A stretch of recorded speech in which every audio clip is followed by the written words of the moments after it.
বন্ধুগণ, আজ আলোচনা করব কুরআনের এক রহস্যময় চরিত্র জুলকারনাইন, যিনি ছিলেন একজন ন্যায়পরায়ণ রাজা, মহান শাসক এবং আল্লাহ প্রদত্ত শক্তির অধিকারী। তার কাহিনী শুধু ইতিহাস নয়, বরং লিডারশিপ, জাস্টিস এবং রেসপন্সিবিলিটির এক অসাধারণ শিক্ষা।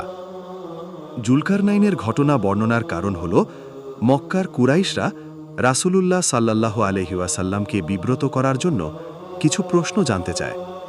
তখন তারা মদিনার ইহুদি আলেমদের কাছে লোক পাঠিয়েছিল, কারণ ইহুদিদের কাছে কিতাব ছিল। তারা বলল, তোমরা মুহাম্মাদের কাছে 3টি প্রশ্ন করো। যদি তিনি উত্তর দেন, তবে তিনি আল্লাহর প্রেরিত নবী, আর না দিলে বুঝবে তিনি নবী নন। সেই 3টি প্রশ্ন ছিল: কাহফের যুবকের ঘটনা কি? জুলকারনাইন কে ছিলেন? রূহ অর্থাৎ আত্মা কি? আল্লাহর রাসূল সাল্লাল্লাহু আলাইহি ওয়াসাল্লামের কাছে কারা জানতে এসেছিল? মক্কার কুরাইশরা ইহুদিদের পরামর্শে এসে এই প্রশ্নগুলো করেছিল।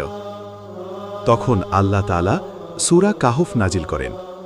সেখানে প্রথমে কাহফের যুবকের কাহিনী, এরপর জুলকারনাইনের ঘটনা আর রূহ সম্পর্কে আংশিক উত্তর দেন। সূরা তারা আপনাকে জুলকারনাইন সম্পর্কে জিজ্ঞেস করে। তিনি ছিলেন এক শক্তিশালী রাজা। আল্লাহ তাকে ক্ষমতা, সম্পদ ও জ্ঞান দিয়েছিলেন। তিনি শুধু বিজেতা ছিলেন না, ছিলেন ন্যায় বিচারের প্রতীক। তিনি সূর্যাস্তের দিকে ভ্রমণ করলেন। সেখানে এক জাতির মানুষকে দেখলেন। আল্লাহ তাকে বললেন, তুমি চাইলে তাদের শাস্তি দিতে পারো, অথবা তাদের সাথে ভালো ব্যবহার করতে পারো। এখানে তিনি শেখালেন, পাওয়ার ব্যবহার মানেই ডিস্ট্রাকশন নয়, বরং জাস্টিস প্রতিষ্ঠা করা।